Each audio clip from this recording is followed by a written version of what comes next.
Welcome to the MS&Me Radio Network. The broadcast shows are for informational and entertainment purposes only. They are not designed to provide listeners with specific personal, medical, or counseling advice. Individuals with a medical issue should always consult their healthcare provider. MS&Me is not responsible for content of individual shows. The views expressed by show hosts or their guests are their own. Enjoy the show. Hello, this is Beth Krastowski with Modern Day MS. Excited for another fun show for you guys. I'm going to speak with one of my friends, and we have a lot in common. Both of us are yoga teachers and have MS. Katie used to live in Chicago, but recently moved out to near Seattle. So I'm going to get her on the phone now, and we will talk with her.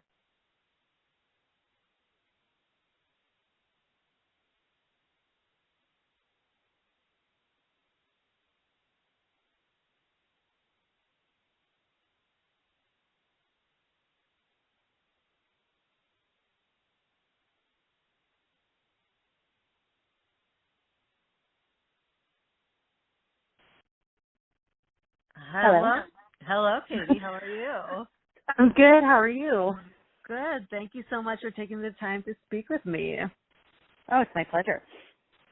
So this is Katie Calihan, and she is going to introduce herself, give a little bit of your MS background, and a little bit so everyone gets to know about you. Okay. So my name is Katie Calihan. I am 36 years old, and I am a full-time yoga instructor living in the Pacific Northwest, just a little bit south of Seattle. And I was diagnosed with MS 4 years ago, right around my 32nd birthday. And what were your first symptoms? My first symptoms were I lost the vision in my left eye. And then I was having some cognitive issues. My words weren't quite coming as easily to me as they normally would. And then I was experiencing some rigidity in my legs and in my back. And how long did it take from that to your diagnosis? I mean, did you know right away, or what kind of tests did your doctor do? Or I feel like, we pretty much sort of knew right away. The response I kept getting from everybody was, I don't want to tell you that it's going to be MS, but it's going to be MS. Was the general assumption everybody gave me. So I was kind of fully prepped for it. And then, but they did have to get an official diagnosis still. So we had to do some MRIs and a spinal tap. And that was all done relatively quickly. Was the spinal tap painful? It was hands down the worst thing for any of it. Right. I opted out of it because I heard it was so painful. And they said, well, your MRI says you have lesions. Like, there's not much else that the spinal tap will say, Yeah. So I didn't and my MRI had some lesions, but not a lot. And they were like, no, we kind of want to do it just to double check and make sure. And so they did have to go ahead and go through with that. Do you have lesions on your brain and your spine, or just your brain? Just my brain. Okay. I have some on my spine as well. I'm always interested in like how the placement of where they are. Yeah, me too. I'm always interested in that. I'm kind of a little bit surprised I didn't end up having any on my spine given some of the issues I was having with my back and legs. But yeah, it was brain. And how are you feeling today? Today I feel amazing. I actually feel better today than I did probably before I was diagnosed. So that's amazing. And what do you attribute that to? I generally attribute that to leading a relatively healthy lifestyle. I mean, I eat well every day. I practice yoga every single day. I get at least 8 hours of sleep, or at least I try to get at least 8 hours of sleep every night. And I try to remove as much stress from my day-to-day life as possible. And so you think from leaving Chicago to a more rural area was helpful? I think it was definitely helpful. Yeah, there are some stresses that happen with living in a big city. And though I do miss Chicago and big city life quite a bit sometimes, there is sort of a little bit of ease that comes with living out in a just more secluded community. Now I'm kind of tucked away in the woods and in the mountains, and there's a little less pressure to kind of keep up with the day-to-day life that comes with, living in the city. That sounds lovely where you live. But, I mean, we moved from the city to the suburbs recently, Mm-hmm. mostly just for our kids' school, but I didn't realize, like, I'm so much less stressed. I feel, there's just so much less worry about parking and honking and, all that, which I didn't realize. Yeah. It really did. Like, it was really loud in the city, and you come out here and I'm like, oh, that's so much quieter, and I appreciate that a lot. So much quieter. I know, it's amazing what happens when you take away some of the outside stimuli. I know. I didn't realize how much that affects. I think it has something to do with the MS as well. Yeah, So, yeah. you're a yoga teacher as well. Yes. And how long have you been practicing? How much do you teach? Tell us a little bit about that. So I've been practicing yoga for just about 10 years now, maybe a little over. And I've been teaching for the last 6, full-time teaching since I started teaching, although I will say when I was living in Chicago, I was a full-time yoga teacher / hairstylist, full-time yoga teacher / barista, full-time yoga teacher / bartender. So it's really exciting to be in Washington and just be a full-time yoga instructor without the / something else attached to it. And it but doesn't affect your body. You don't feel the fatigue from teaching so many classes or anything. I do not. No, I mean, I teach 14 classes a week right now, which in the grand scheme of things is probably a lot. Sounds like a lot. It is a lot. I mean, when I modify the way that I teach, I don't spend a lot of my time when I'm teaching a class on the mat. I'm usually just kind of walking and pacing the room and offering up physical adjustments and giving more verbal cues to help people along with their practice so that I'm not putting my body through, 2 to 3 classes a day to teach, plus my own practice, which I do every single day. So it kind of, it keeps a nice balance. And how do you think your yoga has helped your MS? Well, it's definitely helped my MS in a way that it lets me have a daily conversation with my body, so I kind of can keep better tabs of what's going on with my body and how MS might be affecting it.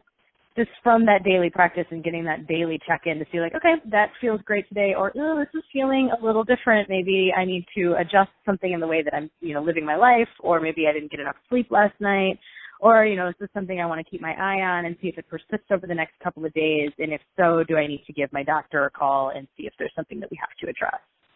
Yeah, it's interesting because, and I don't know people who don't practice if they even know this, but it's like I feel like when you're in yoga, the stuff you try to push away all the time, or you try to cover up, you don't want to think about, but it has to come out, in yoga. And so sometimes I'll leave class and be like, okay, I just have to get that done. I have to do that, or I have to go home and take a nap. And it really helps bring into the forefront that stuff that needs to be listened to. Oh, yeah, it definitely does for sure. I mean, you cannot hide from anything in yoga, whether that's physical or mental or emotional. It's all going to come out, and you have to deal with it.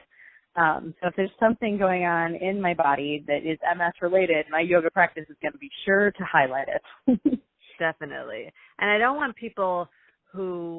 I just feel like people who don't practice yoga tend to either be intimidated by it or nervous or think, I'm not flexible enough or I'm not, capable of doing yoga. So what would be your advice that anybody could do yoga, and how would you encourage, especially someone suffering from MS, to try it? Well, my biggest advice with getting started on a yoga practice is that if you feel like you're not flexible enough to do it, or you're intimidated by it, then you're the perfect person to come into class, because the first thing that happens when you start to practice yoga is you feel your body differently. And if you're coming to yoga from a place where you're not very flexible, everything that we do just sort of feels really good. Whereas if you come into yoga and you're already flexible to begin with, then you're not really stepping into the new body awareness that yoga really brings into you. So it's kind of a great way to just sort of get familiar with yourself and start to feel things differently and just go through the sensations of the body. And it's a great sort of non-competitive, easy way to slip into that kind of a practice where you have just more body awareness. Well, and I think that word you said, non-competitive, is what I always try to portray. It's like nobody's looking at you. You're focusing so much on yourself that you really don't have time to be looking at other people. And people are always like, oh, I would have to be in the back. I'm like, there's not really a back of the room in yoga, because you're kind of facing all directions. Absolutely. So, and then it's go ahead. Go ahead. I was just going to say, I mean, and instead of being competitive, it's more of a time, like for me, the time I spend on my mat, that's selfish time. That's me time. Right. It is time for me to think only about myself and not about what's going on around me and, what the distractions are. That is for me and me alone. I don't have any space in my practice to compete with anybody around me. It's just, checking in with myself. Right. Yeah.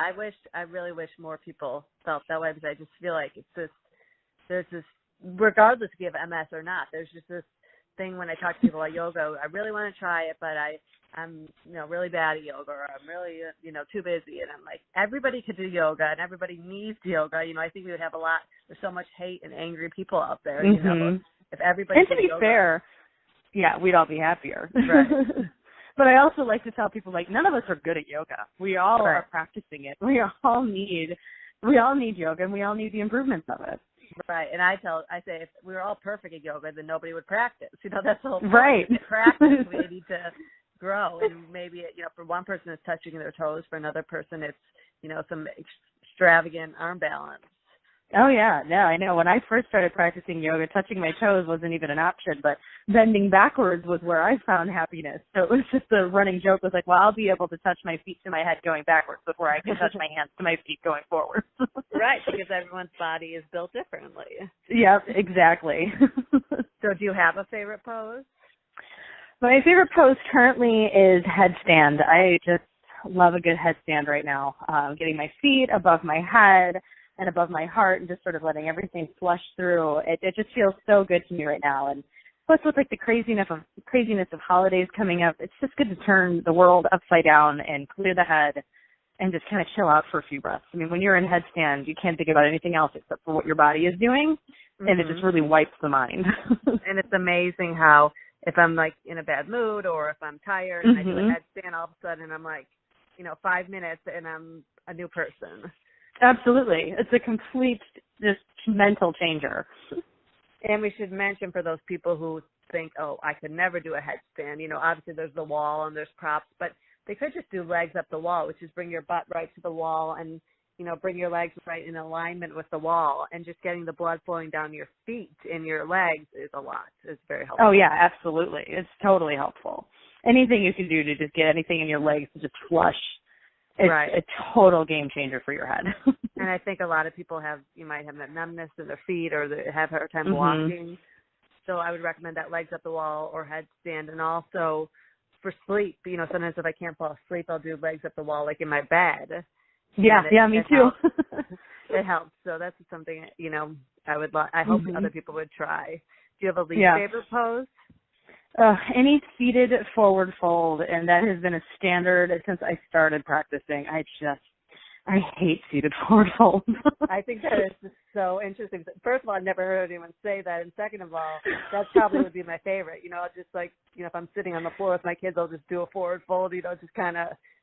Yeah, I'm definitely in the minority on that one. But ever since I started practicing yoga, it's always been my struggle spot. It doesn't feel good on my back. It's uncomfortable on my legs, and I can't muscle my way into them. And I have a really athletic background from all my years of figure skating and running and everything. So I'm used to being able to physically manipulate things, and I cannot physically manipulate a forward fold to a point that it feels good in my body. I mean, it's gotten better as I've been practicing longer, but those final forward fold sequences at the end of my practice, I just tried getting into those. And then that's the point in my practice when I'm like, oh, yes, I made it. Yep. And I rushed through them. I'm like, okay, 5 breaths was long enough. What's the next part? Right. So you're probably ready to move on to those back bends. Yeah, exactly. Do you do anything else to manage your MS? Are you on medication, or you're not? I am currently not on medication.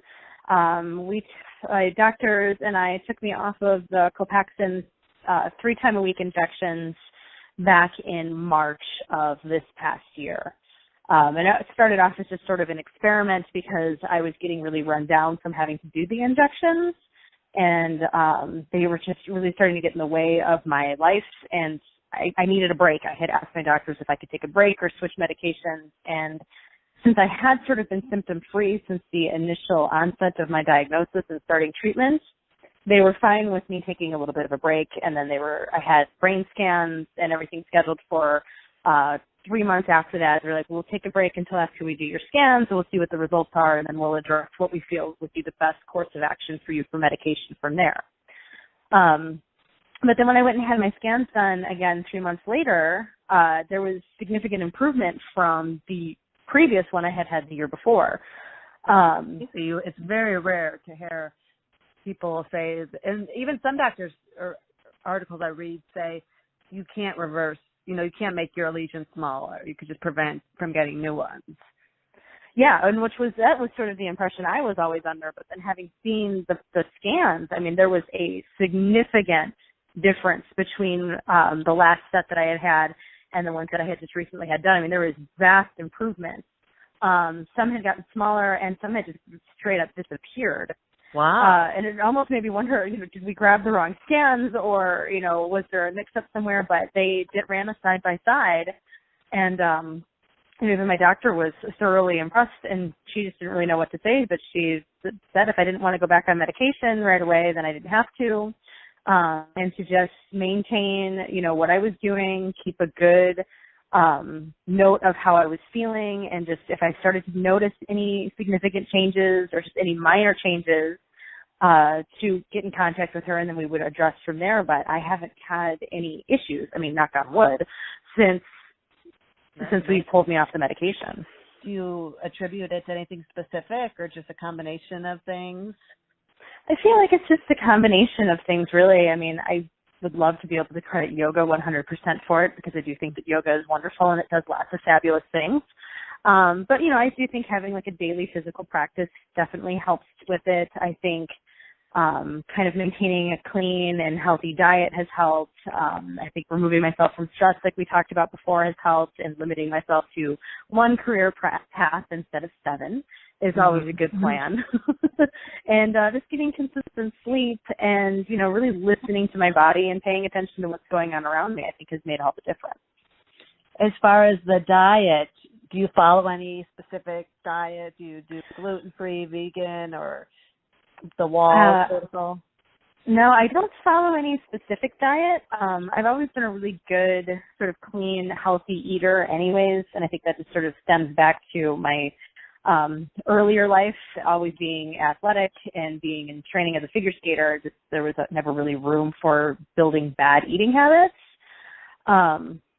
So I do eat pretty just sort of clean and whole as it is anyways, and everything that I eat is pretty much homemade, which I think makes a huge difference. Yeah, and it's, I do love to cook, and I married a restaurant guy, so he likes to cook. Lucky you. I always tell my husband, I'm like, for me, it's stressful, at the end of the day to figure out what to eat, to make food for the family, and then it's like obviously easier and cheaper to just, get something quick and easy. But it's hard to get something quick and easy that's healthy, so I kind of struggle with that. But I notice that I feel so much better when I eat clean, and when I eat like crap, I feel like crap. So it makes a huge difference. Yeah. Even though I don't do it often, but when I have in the past, kind of, quote unquote, cheated on my diet. I've paid for it in ways. Okay. And what about you? Don't drink? Is that correct? Or very rarely? I don't. Yeah, very rarely drink. Rarely enough that I would consider myself a non-drinker. Maybe have a glass of wine with a holiday or something, depending on the circumstances. But for the most part, it's been far too long since I've had a drink to even consider myself a drinker. And what about desserts? Do you like those? Do you eat those? Desserts. Desserts are my life. The chocolate is my livelihood. It's my favorite thing on the planet. I don't have a day that doesn't have chocolate in it in some way, shape, or form. I love chocolate too. Yeah, my mother-in-law for Thanksgiving, she's like, do you want me to bring a pie or, one of those like traditional Thanksgiving? I'm like, just bring something with chocolate, please. It's not considered dessert if it doesn't have chocolate in it. Agreed. Every day has to end in chocolate. Yeah. So what do you think about the future of MS? What do you think is, do you think that a cure is near, or do you think? As someone who likes to consider myself to be relatively positive, I'm also a little bit of a realist. And as much as I would love for there to be a cure, I just don't know if I necessarily see one in the future. Mostly because honestly, I think there's just too much money and they're not being a cure. But that's a different subject altogether. I know. That's so, it's just such a terrible theory, you know, but it makes sense. Yeah, I feel like the money's in the treatment. But I also do feel like maybe the future of MS is people who are taking a little bit more control over their own diagnosis, like perhaps myself and you have done, where, you know, we still take control over our own bodies and we have physical activities and we watch our diets and we do all those things instead of just going home, sitting down, and taking a medication that's prescribed to us. Where I feel like the future of MS is having people who are diagnosed with it being so much more proactive and what they can do for themselves to make the situation better. Well, my first doctor that I saw, and my husband just brought this up to me the other day. He was like, but remember when we asked doctor and about diets and all that, and he said there's no connection between diet and MS. Like, how could a doctor say that? You know, it's so clear to me that there is a connection. Like, I cannot believe that there's still people in the medical industry who don't see that. Agreed. I completely agree. I think there's definitely a connection between diet and MS, and just being able to use your diet to help control your symptoms. So you eat dairy, you said? I do. Yeah, I do eat dairy. Still need my cream in my coffee and cheese on my pizza. I need the cheese on my pizza, but I'm telling you, the coconut milk in the coffee is really good. Yeah, I'm going to have to make that switch per your suggestion. Yeah. I will. Okay, well, we're nearing the end of the time. Let's tell everyone, because Katie teaches, as well as teaching, she has a really cool Instagram page and a YouTube page. So why don't you tell them how to find you there? So the easiest way to find me is on Instagram. I'm known as The Home Practice. But you can also find me by just typing in my name, which is Katie Calihan, Calihan. And that's always the easiest way to find me. Dots in it. It does, yeah. It's the.home.practice. Thank you. Yeah, that can be confusing if you just type in, Yeah, that's true. And then once you find that, there's a link directly on my Instagram page right underneath my bio that will take anybody directly to my YouTube channel, which right now has 5 yoga practices up on it. They're between 45 minutes and an hour long, and I'm constantly updating those, adding new practices on at least once every 2 weeks. And the Instagram page itself gets 3 posts a day, 2 poses, and 1 just sort of motivational quote to kind of give people something to think about and to sit on. But all of my photos come with tips and ideas and why things work and why things don't work and how to help align your poses better when you're working at home and not working with a teacher. It seems like you've done a lot of great feedback on that. I get a lot of good feedback on it. Yeah, it's people really enjoy it, and I'm kind of hitting a nice little market of folks that just don't really have access to consistent teaching, or aren't really in an area where there's a studio nearby, or are just intimidated to even go to a studio and get started. They're kind of starting their practices at home, and they just sort of need to know a guideline to get going. Yeah, that's very cool. Is there a specific one of your YouTube videos that are up right now that you would recommend, one of our listeners to try, or maybe it just depends on what they're in the mood for? If you are never done yoga before, I believe it is the second from the bottom practice. It's the beginner's flow, and that one is really great for anybody who's never practiced before. It's got very simple, clear instructions. I like to teach in a way that you can just kind of check out, so you shouldn't even have to watch it. You should just be able to listen to it and find yourself in the poses, which is what I aim to do when I teach.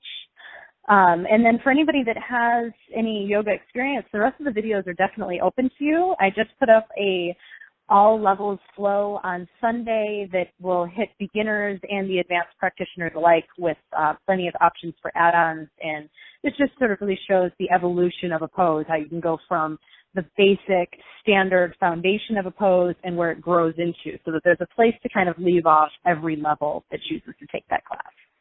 I'm going to make a promise to myself to do one of your practices this weekend, and I'll let you know. Yes, please. Well, give me your feedback. I am always looking for feedback, and anything that I can do to make it better for anybody that's using them, please let me know, because these are for other people. They're not for me. And you're definitely open to questions or comments. Yeah. Any and all questions and comments, please just direct message me on Instagram, and I'm pretty good about getting back to people within that day. So, yeah, all questions and feedback are welcome. And I just always say, I think getting to your mat is the hardest part of yoga. So especially Absolutely. someone who's new, I just really, and maybe you start Katie's practice and you do, half of it and you're winded and you're tired, and then that's okay to stop. You don't have to make it through the whole practice. Maybe every day you do a little more and, do a couple more minutes. I don't want people to, be discouraged or nervous and the home is a great place to do it because there's obviously no judgment in your home. Absolutely. It's the best place to get started. Right. There's nobody there that knows if you took a break or knows if you only did half of it. And kind of to close up, I always say, what I like about yoga is if you fall in your yoga practice and get right back up, it's kind of a metaphor for life. We're falling in life all the time and we're getting back up. We're trying new things. We're doing things out of our comfort zone. So kind of everything we do in our mat is kind of a small world picture of real life. Oh, yeah. No, yoga is life lessons confined to a little 3 by 7 foot rectangle. Yes. Well, so everyone, if anyone wants to contact me, you know to contact Katie. I am at beth@moderndays.com is my email, website www.moderndays.com, and then I'm on Facebook and Instagram and Pinterest and Twitter under Modern Day MS. So you're welcome as well to ask me any of those yoga questions, and I'll forward them to Katie, and we'll work together because really I think both of our goals is just to get more people practicing yoga, and just especially those with MS that really I pretty much promise that you will gain some sort of benefit from yoga.